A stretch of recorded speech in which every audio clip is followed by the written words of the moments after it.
Hi welcome to our channel మన star. So నాతో పాటు ఉన్నారు hide and seek director Basireddy Rana and heroine Shilpa Manjunath. So వాళ్ళతో మనం మాట్లాడదాం. Hide and seek cinema September 11న ప్రపంచవ్యాప్తంగా రిలీజ్ కాబోతోంది. సో దీని విషయాలు మాట్లాడదాం. సో హలో అండి, ఎలా ఉన్నారు? హలో అండి, ఎలా ఉన్నారు? బాగున్నాను. మీరు ఎలా ఎలా ఉన్నారు? ఉన్నారు? నేను బాగున్నానండి. మీరు ఎలా ఉన్నారు? నేను చాలా బాగున్నానండి. Thank you so much. So ఎక్కడి నుంచి అండి మీరు? ఎప్పుడు అనగా నాకు అర్థమైపోయింది. తమిళ, కన్నడనా? హైదరాబాద్. మీరు ఎక్కడ ఉన్నా అక్కడ గారు. అచ్చా, మనం ఎక్కడుంటే అక్కడే. అక్కడే. Okay, very good. సో మొత్తానికి అయితే భయ్య సెప్టెంబర్ 11న మన cinema hide and seek release కాబోతోంది. సో ఎలా ఫీల్ అవుతున్నారు ఫస్ట్ అది చెప్పండి. హ్యాపీ. అంటే ఎప్పుడు నుండో హోల్డ్ చేసిన ఎనర్జీని అలా వదులుతున్నాను. ఎప్పుడు నుండో హోల్డ్ చేసిన ఎమోషన్ని అలా బయటకి ఇస్తున్నాను. Happy, feeling more excited. So మామూలుగా సినిమా ప్రెస్ మీట్ అనగానే మొత్తం మన జనాలు వచ్చినప్పుడు ఒక ట్రైలరు, ఒక టీజర్ ఇలాంటివి ఎక్కువగా రిలీజ్ చేస్తుంది. మీరేంటి మోషన్ పోస్టర్లో ఏదో మోషన్ పోస్టర్ అంటే జస్ట్ అట్లీస్ట్ ఒక 5 seconds ఏదో ఉంటుంది. జస్ట్ ఒక మోషన్ వస్తుంది. పోస్టర్కి ఒక మోషన్ ఇస్తారు మామూలుగా. నువ్వెంత ఒక పెద్ద కాన్సెప్ట్ తీసుకొచ్చి రిలీజ్ చేసావు, ఏంటి అసలు దాని వెనక? అంటే ఏం లేదు, I thought of telling back story. ఒక పోస్టర్కి ఒక బ్యాక్ స్టోరీ ఉంటే బాగుంటుంది. దాన్ని ఒక మోషన్ టీజర్ లాగా చెప్తూ మన సినిమాలో ఉన్న ఎలిమెంట్స్ అన్నిటిని దాంట్లో ఇంక్లూడ్ చేసి ఒక చిన్న ఎలిమెంట్ ఆఫ్ ఇంట్రెస్ట్ క్రియేట్ చేద్దాం అనేసి మనం రెగ్యులర్గా చూస్తున్నాము. So I thought of breaking motion పోస్టర్ని బ్రేక్ చేద్దాం అనేసి we came up with motion teaser. So మీకు చూసిన వాళ్ళకు కూడా విల్ ఫీల్ మోర్ ఏదో something new kind of a thing ఏదో వస్తుందిరా అన్న ఇంప్రెషన్ క్రియేట్ చేద్దాం అనేసి థాట్ ఆఫ్ ఒక స్టోరీ, ఒక మోషన్ పోస్టర్కి ఉంటే ఎలా ఉంటుంది బ్యాక్ స్టోరీ అది చెప్పాలనుకున్నాను. అదే యానిమేటెడ్ త్రూ చెప్పేసి. ఓకే, ఒకసారి నన్ను అడగండి ఎలా ఉంది. నేను చూశాను కదా, ఒకసారి నన్ను అడగండి ఎలా ఉందో. మీకు ఎలా అనిపించింది for the very first time motion teaser చూడండి? ఓకే, నన్ను అడిగారు కదా, ఇప్పుడు నా ఆన్సర్ చెప్తా. అది నాకు నిజంగా ఎట్లా అనిపించింది అంటే, ఒక ప్రిన్స్ ఆఫ్ పర్షియా గేమ్ ఆడేటప్పుడు ఉంటాయి కదా ఆ జనాలు, అలా గెటప్లు అట్లే అనిపించింది. మధ్యలో చాకులు రావటం ఒక వీడియో గేమ్ లాగా అనిపించింది. అంతే. It's a kind of hide and seek అంటేనే we know that it's a game. దావుడు మూతలు ఆడడము మనం అన్నీ చూసాము. So it's a related to that kind of a genre. So children ఎక్కువ మనకి ఇప్పుడు గేమ్స్ వీటికి అడిక్ట్ అవుతున్నారు కదా. సో దాని బేస్ అయ్యి అంటే ఇది పిల్లల్ని టార్గెట్ చేసి చేసిన సినిమానా? It's not like targeting or anything, addressing. మనం ఎప్పుడు నోటీస్ చేస్తుంటాం కానీ ఎప్పుడు అడ్రస్ చేయము. సో ఐ థాట్ ఆఫ్ ఒక అడ్రస్ చేస్తే బాగుంటుంది అనేసి. సో ఆ గ్రౌండ్ లెవెల్లో ఉన్న చైల్డ్ నుండి పెద్దవాళ్ళ వరకు కనెక్ట్ అయ్యే ఒక ఎలిమెంట్ ఆఫ్ ఇంట్రెస్ట్తో డిజైన్ చేసిన కథ. ఇప్పుడు చిన్నపిల్లలకి అడ్రస్ చేస్తూ చేసిన సినిమా అన్నారు కదా. సో సినిమా మీరు రిలీజ్ చేసిన మోషన్ పోస్ట్, అదే లైక్ ఆ మోషన్ టీజర్ ఏదైతే ఉందో, సో అక్కడ చూసుకుంటే చాలా ఏమంటారు, ఈ కత్తులు, కటార్లు, చంపడం ఇలాంటివన్నీ కనిపిస్తున్నాయి. అంటే ఒక టెరిఫిక్ హారర్ కైండ్ ఆఫ్, ఒక థ్రిల్లింగ్ కైండ్ ఆఫ్ ఇదిలాగా కనిపిస్తుంది. నేను ఇవి చూసుకున్న పోస్టర్స్ చూసుకున్నా కూడా ఆ బ్లడ్, రెడ్ ఇలాంటివన్నీ కూడా కనిపిస్తున్నాయి. సో పిల్లలకి ఇంత హార్ష్గా చెప్పడం అవసరమా? At this point of time it's necessary. మనం గట్టిగా లాగి చెంపదెబ్బ కొట్టకుంటే బాగోదు. కొట్టాలనిపించింది, చేశారు. నీకు పెళ్ళైందా? అవ్వలేదు. అందుకే నీకు పిల్లలకు ఉంది తెలియదు. పిల్లలు నడిచారు చెప్పండి, లాగి చెంపదెబ్బ కొడతారంట పిల్లలకు. ఫిజికల్గా హార్మ్ చేయాలని కాదు. So that is what I'm trying to see. ఎట్లా అంటే ఇప్పుడు మీరు అంత హార్ష్గా చెప్దాం అనుకున్నప్పుడు అంత హార్ష్గా ఎందుకు చెప్పడం? పిల్లల్ని అడ్రస్ చేస్తూ ఇంకేదన్నా అంటే పిల్లలకు చెప్పే వే ఇంకోటి ఉంటుంది కదా. I find this is the best way bro. అంతే. ఒక మెంటల్గా I need to slab the people, slab the అదే చిల్డ్రన్స్కి. When you watch the movie will come to know that ఎందుకు అంత స్ట్రాంగ్గా చెప్పాలనుకున్నాడు, ఎందుకు అడ్రస్ చేయాలనుకున్నాడు అన్న పాయింట్స్ అన్నీ you will get to know when the teaser trailer comes. Then you will figure it out in the movie why. Okay, so Shilpa Manjunath గారు, so ఈ సినిమాలో మీ రోల్ అంతా పోలీస్ ఆఫీసర్ అంటే సింగిల్ కాస్ట్ మీరు సినిమా మొత్తం ఉంటారంట. సో ఏంటి కథ 5 sets ఉంది. సో ఏంటి ఈ కథలో మీరు యాక్ట్ చేయడానికి మీకు రీజన్ ఏంటి? So what is a motive behind you grabbing this project, or like how it is? So in my career, first time I'm playing a cop, and as Basi was saying, not everyone is fortunate, no, that to girls, not everyone is fortunate to play a cop, and not everyone can hold that character. And wearing uniform, having that attitude, they were 60%, the my portion is covered, and the rest 40% is my dialogues and my scene. So when Basi also was saying that, when he narrated me the script, even I was like, can I do it? But you always have that, as a doctor or as a policewoman and as a thief, and there is all this dreams you have as an actor to play. So this also was one of my dream to play, and when it came my way, I grabbed it. Okay. So how interested are you in doing this glamour roles? See, if glamour demands, I will do it. Not for the glamour. If it demands, if it's required, I will do it. If it's not required, I'll definitely question, why is it required? Why are you asking me to do it? Because you think that I can be comfortable and I can be bold. No, I won't do it if it's not required. I mean, see, so much of sense I have when you read a script. There are few movies where they keep kissing scene and making out just to think that it will publicize and take the movie forward. No, it won't take the movie forward. If it's required, only we have to keep it. I mean, I will do such things if it's required. And I will ask my director question, why are you keeping this? And if he thinks that that will promote the movie, I will not do it. So what do you think, apart from this kissing scenes or making out scenes, what actually drives the movie subject? What do you think? The content, the story, the filmmaking. See, more than actors, see, there was a time, if there was a big hero in the movie, people used to go watch it irrespective of the script. But today people know what making is, what filmmaking, what story. They know there is no big movie and small movie. Today there's a good movie and bad movie. So they know the difference. So even though there is a big hero in the script, and if there is no storyline, people won't go watch. They will wait for the OTT to come.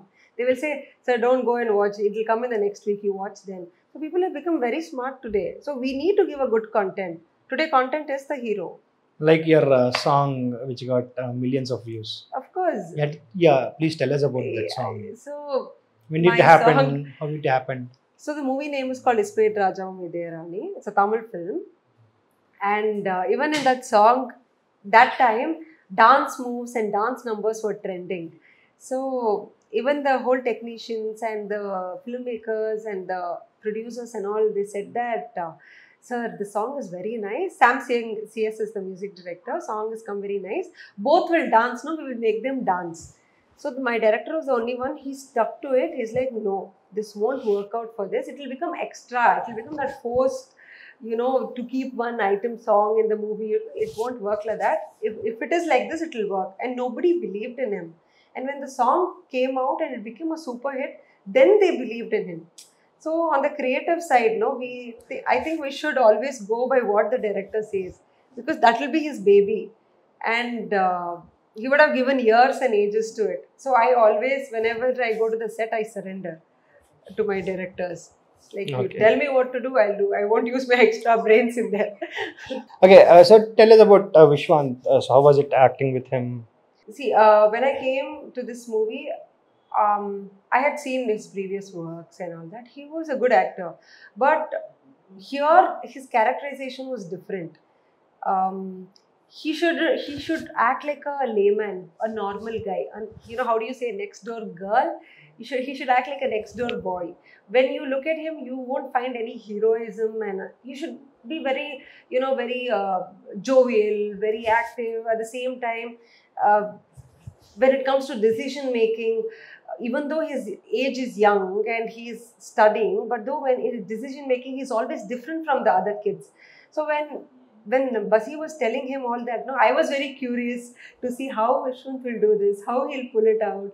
Because I am always the curious child, okay. So even not even my line, I always try to see other lines and how others are acting, so that if I can extract something. So even when the combinations I had with him, he was very supportive. Because I'm a cop, there are certain scenes where I have to hold him, and so I used to be like, I might hold him, that might hurt. He's like, hey, no problem, you go ahead. So sometimes I used to take chance also, I used to hold him hard and all that. So, for the reactions. So when the camera is kept closer, if that force is not seen, no, you Yes, might have yes. to go for one more. Yes. And sometimes you can't control that. So those reactions has to look real. And cameras won't lie. I mean, if we start faking, no, it won't lie. Like, We have to be honest. So those scenes and all are like went out really well. So working with him was very good experience. so anyways, Vishwant is not here, so tell us about your director. Director is beside you, so See, I always wanted to, I was always searching for a good script, a good team, in Telugu industry. Like, see, I am here for past few years in the industry. Okay, so you might have known now, like, I'm being very choosy about the script. So when Basi came to me, like, I thought he was a debutant director and at the same time a new production house. So I was a little skeptical before hearing the script. But when he started narrating the script, telling about the characterization, his plot, and his log line, it was really interesting. And his clarity on the subject. See, that you'll know because you are not confused because you would have done so much of homework about who should be in the movie. And when he came and he approached me about this character also, now I haven't done this before. So usually how directors cast is, if I've done a police character, or next they'll cast me that. hey, police character, Yeah, she's she very will suit good. into that, yeah. If I've done, there's a love story, you've done previous, no, now you can do. So this is very rare and it takes a lot of work. And it's a risk, no? So what if it doesn't work? It is a risk also. So he saw a police woman in me. I don't know how, like even I never saw that. He thought that I would fit into it and he was very clear with it. And when he was narrating also, he said that you're very dominant as a person when you're in front of the camera. I need that. And when he narrated the script also, character is very strong, very strong. And as a first movie, I was looking for something, more than a heroine, more than a performer. So that is something I deserve. When it got to me, I just grabbed it from my both the arms. How was he in the sets? He's a very chilled out, cool guy.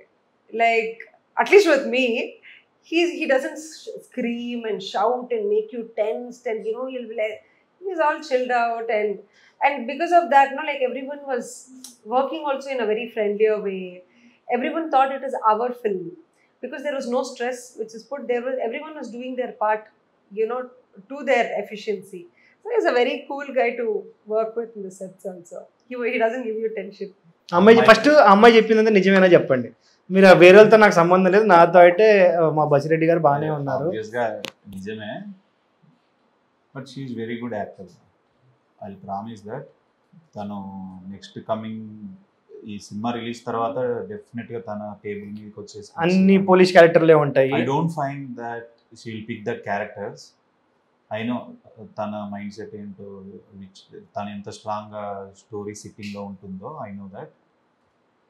I can proudly say that Shilpa will తెలుగులో నా సినిమా చేయడం, తెలుగులో నా సినిమాతో పరిచయం అవడం, I feel more happy to that.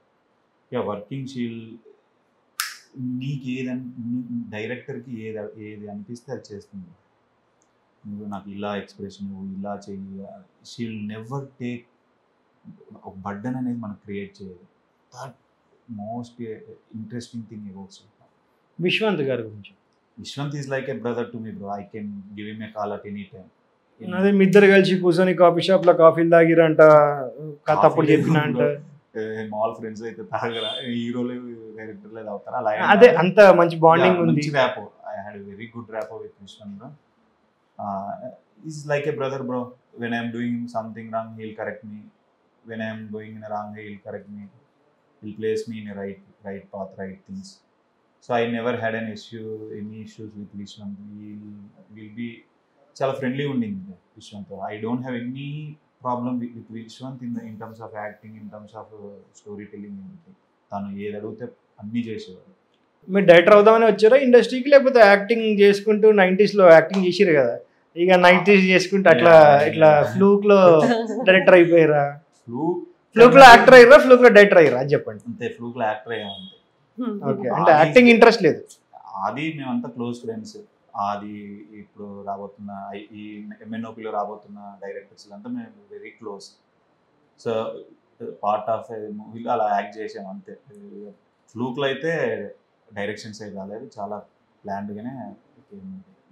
Okay, so అది ఎట్లా మీకు ఫ్రెండ్ ఆదిత్య అసలు 90s లో ఎట్లా? అది ఫస్ట్ సినిమా మీకు ఇదివరకు టీచర్ అని ఒకటి పోస్టర్ రిలీజ్ చేశారు, ఆ సినిమా టైంలో పరిచయం. అది వెరీ గుడ్ కైండ్ పీపుల్, చాలా మంచి వ్యక్తి, వెరీ సాఫ్ట్ హార్టెడ్ గై.